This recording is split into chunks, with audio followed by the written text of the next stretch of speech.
Alhamdulillah binikmatihi tatimmus sholihat wa binikmatihil islam wal iman ashadu an la ilaha illallah wahdahu la syarikalah wa ashadu anna muhammadan abduhu wa rasuluh alladzi la nabiyya ba'dah. Alhamdulillah ikhwatu fillah, hari ini kita melanjutkan pelajaran seputar menggapai negeri keabadian. Kita akan ke hadis, yakni hadis riwayat Muslim.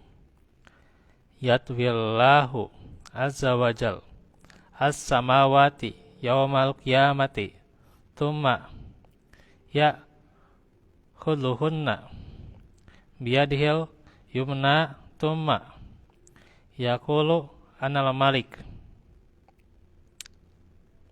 ainal jabbarun ainal mutakabbirun thumma yatwil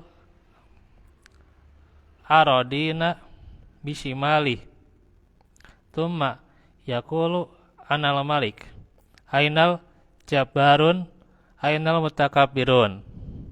Dari Abdullah bin Umar radhiyallahu anhuma, ia berkata, Rasulullah sallallahu alaihi wasallam bersabda, aku akan menggulung langit pada hari kiamat dan menggenggamnya dengan tangan kanannya, kalau dia berfirman, akulah raja. Di manakah para penguasa? Di manakah orang-orang yang sombong? Kemudian Allah menggulung bumi dengan tangan kirinya, lalu berfirman, akulah raja.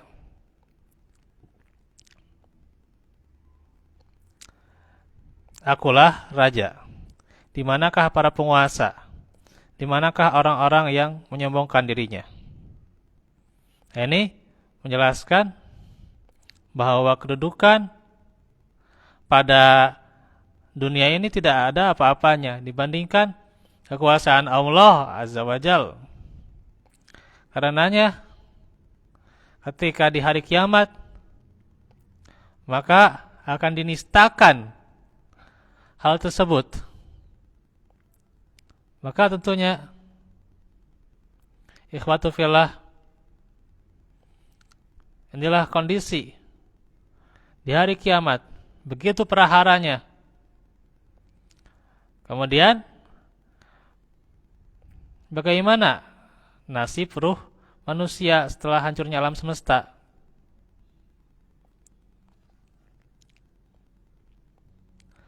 Nah, setelah alam semesta hancur dan seluruh makhluk yang bernyawa telah meninggal, kecuali yang dikehendaki oleh Allah, maka ruh manusia dan jin tetap berada di alam kubur selama rentang waktu 40. Cuma tidak dijelaskan di hadis yang sahih dengan penegasan ya, apakah 40 tahun, 40 bulan, atau 40 hari ya. Riwayat yang lain menegaskan bahwa bilangan 40 itu adalah 40 tahun.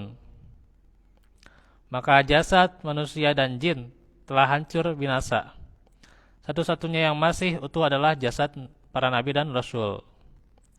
Semua tulang belulang dan anggota badan manusia hancur. Nah, kecuali ya, siapa yang dikecualikan? Apa itu? Yakni tulang ekor manusia yang nanti akan bertumbuh ya, untuk dibangkitkan pada padang mahsyar. Insyaallah nanti akan jadi bahasan berikutnya. Dari tulang ekor inilah Allah menyatukan bagian-bagian tubuh manusia yang lain. Allah kemudian menurunkan hujan dari langit yang menyatukan anggota-anggota badan manusia dan mengembalikannya seperti sedia kala, sebagaimana saat dia belum mati. Setelah jasad seluruh tubuh manusia itu kembali seperti sedia kala, Allah kemudian mengembalikan ruh kepada jasadnya dan memerintahkan Israfil untuk meniup sangkakala yang kedua. Dengan tiupan inilah seluruh manusia dan jin ya.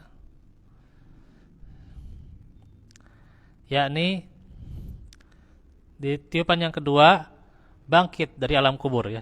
Jadi bangkit dalam kubur saya kira kayak di padang mahsyarnya gitu. Padang mahsyarnya. Sanes bangkit di alam kubur ya nan nu serem-serem gitulah. Nu horor-horor sanes nya. Nanti di padang mahsyar ya bangkit dari alam kubur tanya.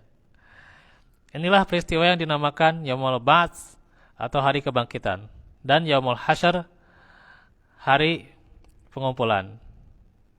Bagaimana dalam hadis kullu bni adama ya'kuluhut turabu illa ajabal lanabi minhu khuliqa wa fihi yurakkab. Dari Abu Hurairah radhiyallahu anhu. Nah, bisa disimak nih hadisnya ya. Bahwa Rasulullah bersabda, seluruh badan manusia dimakan oleh tanah, kecuali tulang ekor darinya. Ia dibentuk dan darinya pula kelak ia akan dibentuk lagi. Riwayat Muslim. Dan hadis ini agak panjang. Ma bainan nafkhataini arba'una qala arba'una yauman qala abaitu qala arba'una syahron qala abaitu qala arba'una sanatan qala abaitu qala thumma yunzilullahu minas sama'i ma'an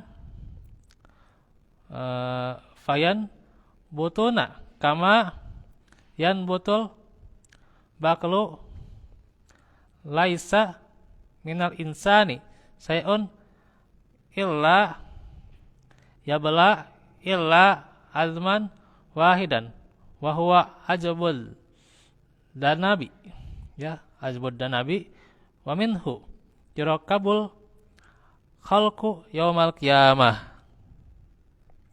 Rasulullah bersabda, jarak antara dua tiupan sakakala adalah 40. Para sahabat bertanya, wahai Rasulullah, apakah 40 hari? Beliau menjawab, saya tidak tahu.